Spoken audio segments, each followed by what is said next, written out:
আসসালামু আলাইকুম। আজকে আমরা দেখব একজন বেসরকারি চাকরিজীবীর আয়কর রিটার্ন কিভাবে সাবমিট করতে হয়। সবাইকে ধন্যবাদ দিয়ে শুরু করছি।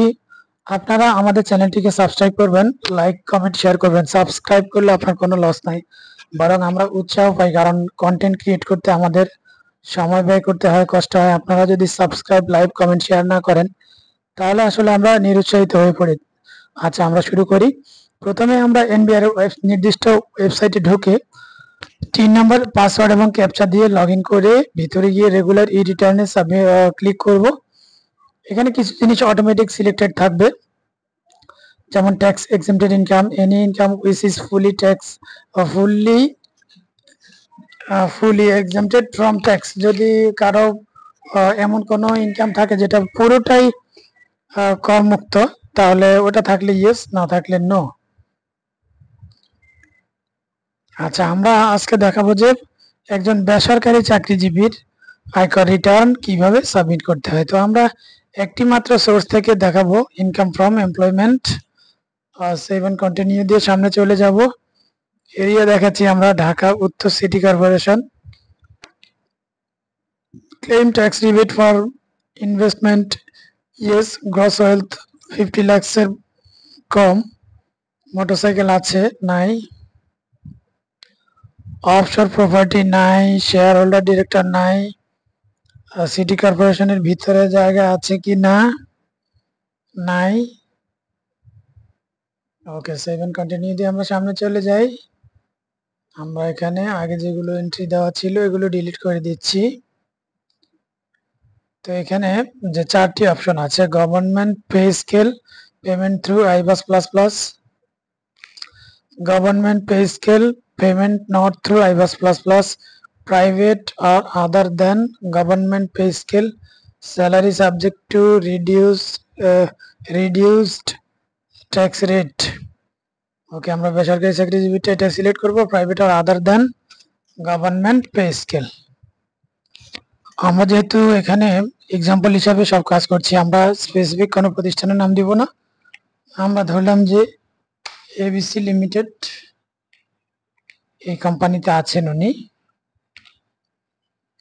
ডেজিগনেশন ধরলাম আমরা প্রোগ্রাম অফিসার। বেসিক স্যালারি আমরা ধরি 40,000 টাকা করে। বেসিক স্যালারি ধরলে 12 মাসে আসে 4,80,000। তো প্রাইভেট প্রতিষ্ঠানে অধিকাংশ ক্ষেত্রে হাউস রেন্ট থাকে না, আলাদাভাবে কোনো হাউস রেন্ট দেয় না। তো আমরা এখানে হাউস রেন্ট ধরবো না। মেডিকেল অ্যালাউয়েন্স দেয় কিনা আমরা শিওর না, তারপরেও যদি কেউ দিয়ে থাকে। এখানে মোট কথা হচ্ছে ইনকামের যে এই অংশটা, এখানে প্রত্যেকে নিজের প্রতিষ্ঠান থেকে যা যা পান তা এখানে পূরণ করবেন। যদি আপনার গ্রস স্যালারিতে আলাদা কোনো কিছু না থাকে, যে আপনাকে সব মিলিয়ে 40,000 টাকা মাসে দেয়, তাহলে এখানে ওইভাবেই ফিল আপ করবেন। আর যদি আলাদা আলাদা থাকে তাহলে উল্লেখ করবেন, না থাকলে গ্রস স্যালারিটাকে 12 দিয়ে গুণ করে এখানে উল্লেখ করে দিলে হবে। আমরা ধরলাম মেডিকেল অ্যালাউয়েন্স 2,000 টাকা করে দেয়, তাহলে 24,000 টাকা। কনভেন্স দেয় ধরলাম প্রতি মাসে 3,000 টাকা, তাহলে 36,000। ফেস্টিভ্যাল বোনাস ধরলাম 100% দেয়। যদি কারো 50% দেয় তাহলে আপনি 50% উল্লেখ করবেন, 80,000 টাকা।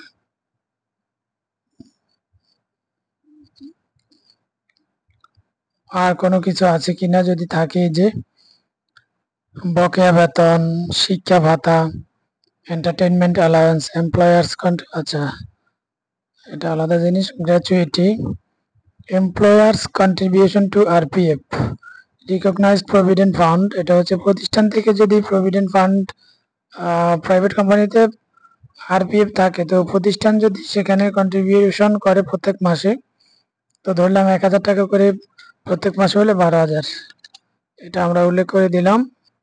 আমরা হাইপোথেটিক্যালি উল্লেখ করছি, কারো যদি না থাকে উল্লেখ করবে না। টিএডিএ যদি থাকে তাহলে এখানে ক্লিক করলে এখানে যে চলে আসবে।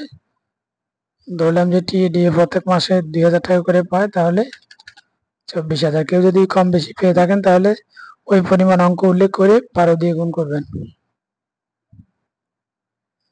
আরো অনেক কিছু আছে, overtime allowance, other if any gift detail.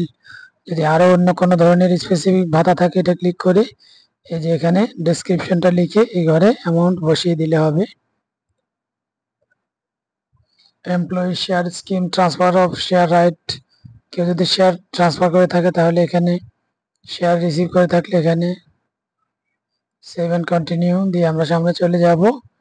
Rebate অংশে যদি উনি এমন কোনো বিনিয়োগ করে থাকেন যেটা গত অর্থ বছরে, মানে যে অর্থ বছরের আয়কর রিটার্ন আমরা সাবমিট করছি ওই অর্থ বছরের মধ্যে যদি উনি কোনো বিনিয়োগ করে থাকেন যে বিনিয়োগটা রিবেট পাওয়ার মতো উপযোগী, যেমন লাইফ ইন্স্যুরেন্স, ডিপিএস অ্যাপ্রুভড সঞ্চয়পত্র, unit certificate, listed stock or share, GPF, RPF, approved superannuation, approved benevolent and fund and group insurance premium, zakat fund, universal pension scheme, others.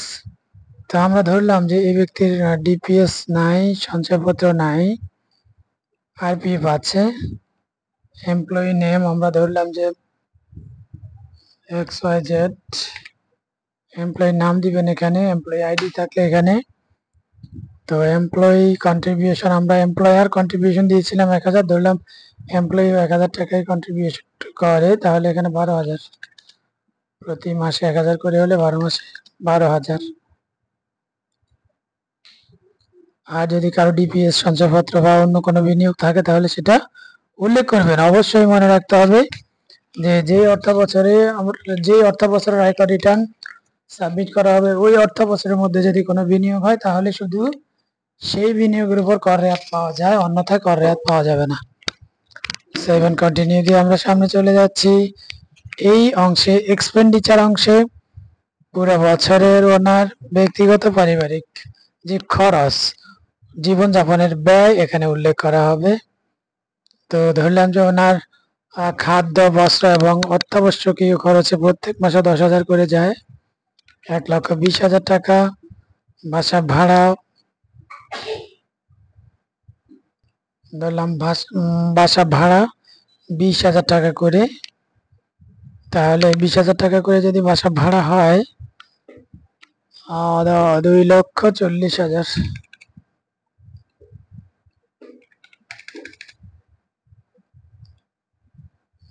গাড়ি ভাড়া লাগে ধরলাম 6,000 টাকা বা কম বেশি হতে পারে। Electricity bill 12,000, gas, water and Suarez 12,000, phone, internet, TV 6,000, festival ধরলাম যে 60,000। ফিলান্থ্রপি উনি যদি করেন তাহলে অ্যামাউন্ট উল্লেখ করা হবে, তা না হলে নাই। মোটামুটি কত হলো, 4,56,000 টাকা। সেভ এন্ড কন্টিনিউ দিয়ে আমরা ট্যাক্স এন্ড পেমেন্টে এসে দেখি কি অবস্থা। ট্যাক্স চলে এসেছে, ওকে, অসুবিধা নাই। আমরা দেখি difference, oh sorry, asset and লায়াবিলিটিসটা দেখতে হবে আমাদেরকে ভালোভাবে।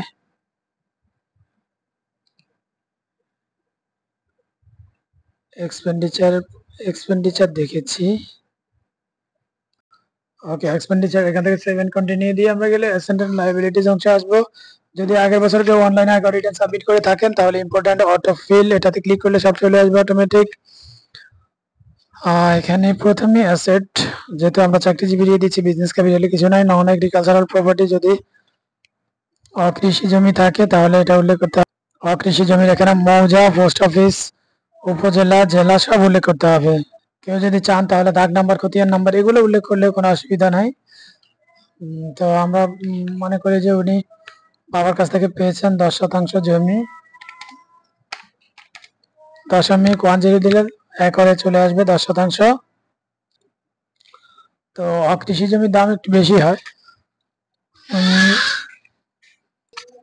তো আমরা ধরলাম যে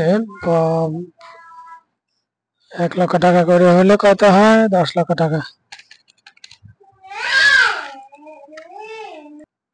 1 লক্ষ টাকা করে ধরলে 10 লাখ। এখানে ইনকাম ইয়ারের শুরুতে যে দাম শেষে অন্য দাম থাকতে পারে, যদি একই দাম থাকে তাহলে একই দিবেন, যদি একটু বাড়ে কমে তাহলে ওইভাবে দিবেন। আর ধরলাম যে উনি এগ্রিকালচারাল প্রপার্টি কিনেছেন 30%, 10,000 টাকা করে ধরলাম প্রতি শতাংশ, যদি কারো বেশি কম হয়ে থাকে ওইভাবে উল্লেখ করবেন। যদি কারো ফিনান্সিয়াল অ্যাসেট থাকে, যেহেতু এই ব্যক্তির ফিনান্সিয়াল অ্যাসেট আমরা শুরুতেই বলেছি নাই, তাহলে ফিনান্সিয়াল অ্যাসেট এখানে আমরা ঠিক দিব না, যদি থাকে তাহলে ঠিক দিবেন। এরপর স্বর্ণ ধরলাম যে উনি কিনেছেন 5 ভরি স্বর্ণের দাম বর্তমান বাজারে প্রায় 2 লক্ষ টাকা করে হলে, তো আমরা ধরলাম 10 লক্ষ টাকা করে, 5 ভরির দাম 7,50,000 টাকা হয়। তারপর furniture equipments and electronic item ধরলাম যে কিনেছেন 40 আইটেম, বেশি কম হলে ওইভাবে উল্লেখ করবেন। ধরলাম 2 লাখ টাকার ফার্নিচার আছে বা ইলেকট্রনিক্স অ্যান্ড ইলেকট্রিক আইটেম সব মিলিয়ে। ক্যাশ ইন হ্যান্ড এটা আমরা পরে দেখাবো ডিফারেন্স জিরো করার জন্য, জিরো করবো যখন তখন। এবার আমরা দেখি এখানে সবকিছু ঠিক আছে কিনা। যদি কোনো লোন থাকে লায়াবিলিটিজ অংশে লোন উল্লেখ করতে হবে।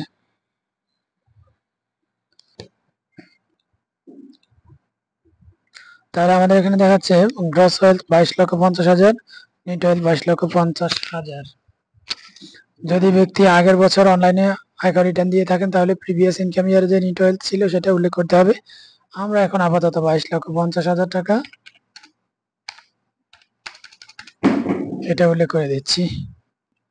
এরপর আমরা দেখি ডিফারেন্সের এখানে 2 লক্ষ টাকা ডিফারেন্স দেখাচ্ছে। Source of fund 6,56,000, total fund outflow অর্থাৎ খরচ 4,56,000 টাকা আমরা দেখিয়েছি। তাহলে ওনার উদ্বৃত্ত কত? 2 লক্ষ টাকা। আমরা খরচ আর একটু বাড়িয়ে দেখাই। এক্সপেন্ডিচার যায়, যেহেতু ঢাকা শহরে উনি থাকেন, তাহলে ওনার খাওয়ার খরচটা আমরা একটু বাড়িয়ে দিই।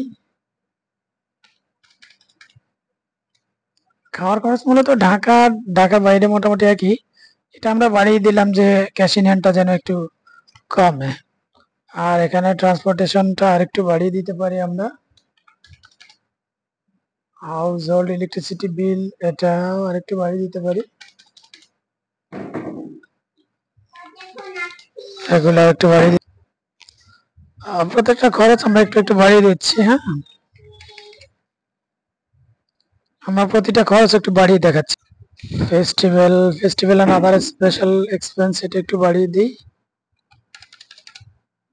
5,34,000 হয়েছে, ধরলাম 1 লক্ষ টাকা। ফিলান্থ্রপি ধরলাম, দান করেছেন, ধরলাম 5,000 টাকা। এনি আদার এক্সপেন্স 10,000 টাকা। ওকে, আমরা 7 কন্টিনিউ দিই, সামনে চলে যাচ্ছি। দেখি এখনো ক্যাশ ইন হ্যান্ড আছে আর 87,000 টাকা, মানে উদ্বৃত্ত, এটাকে আমরা ক্যাশ ইন হ্যান্ড দেখিয়ে দিই। যদিও এত টাকা ক্যাশ ইন হ্যান্ড থাকে না, এটা আমরা যেহেতু যে আনুমানিক এক্সাম্পল স্বরূপ আয়কর রিটার্ন সাবমিট করছি এই জন্য আমাদের এরকম হচ্ছে। তো ডিফারেন্স জিরো করে আয়কর রিটার্ন সাবমিট করতে হবে। 7 কন্টিনিউ দিয়ে সামনে চলে যাই। এখানে 5,000 টাকা ট্যাক্স, 5,000 টাকা ট্যাক্স দেখাচ্ছে। ওকে, আমরা ওটা এখন দেখাবো না। আমরা এই যে প্রসিড টু অনলাইন রিটার্ন এটাতে ক্লিক করলে আমাদেরকে নেক্সট পেজে নিয়ে যাবে, কিন্তু সাবমিট করার আগে বলবে যে পে নাও আয়কর রিটার্ন সাবমিট করার জন্য আমাদেরকে বলবে। তো আমরা দেখি ওনার মূলত কত টাকা ট্যাক্স এসেছে ওনার। হ্যাঁ, ওনার ট্যাক্স এসেছে 4,367, কিন্তু লোকেশনের কারণে, আচ্ছা লোকেশনের কারণে ওনার ট্যাক্স হচ্ছে 5,000 টাকা। উনি ট্যাক্স রিবেট পেয়েছেন 3600 টাকা, কিন্তু এই 3600 টাকা এখানে 3,600 টাকা এখানে ইফেক্টিভ হচ্ছে না, কারণ হচ্ছে এনবিআই বর্তমানেও অ্যালগরিদম জনিত সমস্যা আছে। আচ্ছা, এটা ওরা ঠিক করে নিবে। আমরা কয়েকবার হেল্পলাইনে কল দিয়েছি, অসুবিধা নেই। আমরা ট্যাক্স নিয়ে এখন কথা বাড়াবো না। প্রসিড টু অনলাইন রিটার্ন, সামনে চলে যাই। এই যে সবকিছু দেখে নিব ঠিক আছে কিনা। ফাইনালি সাবমিশনের আগে আপনাদেরকে বারবার বলি, আপনারা শুরু থেকে শেষ পর্যন্ত শুধু এই পেজ আমরা এখন দেখাচ্ছি এটা না, একবারে assessment, income, expenditure, rebate, asset and liability সবকিছু কমপক্ষে 2বার করে আমরা চেক করে রিচেক করে নিব যেন কোনো ভুল না থাকে। সাবমিট রিটার্ন, এই যে payment payable amount first, submit রিটার্নে ক্লিক করলে payment incomplete, clear your payable amount first. আয়কর রিটার্ন যেটা এসেছে, ট্যাক্স যেটা এসেছে ওটা না পরিশোধ করলে আয়কর রিটার্ন অনলাইনে সাবমিট করতে দিবে না। তো সবাই ভালো থাকবেন, ধন্যবাদ। আমরা আরো গুরুত্বপূর্ণ অনেক ভিডিও আপলোড করবো, শুধু আয়কর রিটার্ন সম্পর্কিত না, আইসিটি রিলেটেড অনেক ভিডিও আমরা দেবো ইনশাআল্লাহ, যদি বেঁচে থাকি। আপনারা সাবস্ক্রিপশন করে আমাদের সাথে থাকবেন। সবাইকে সাপোর্ট করার জন্য ধন্যবাদ, ভালো থাকবেন সবাই।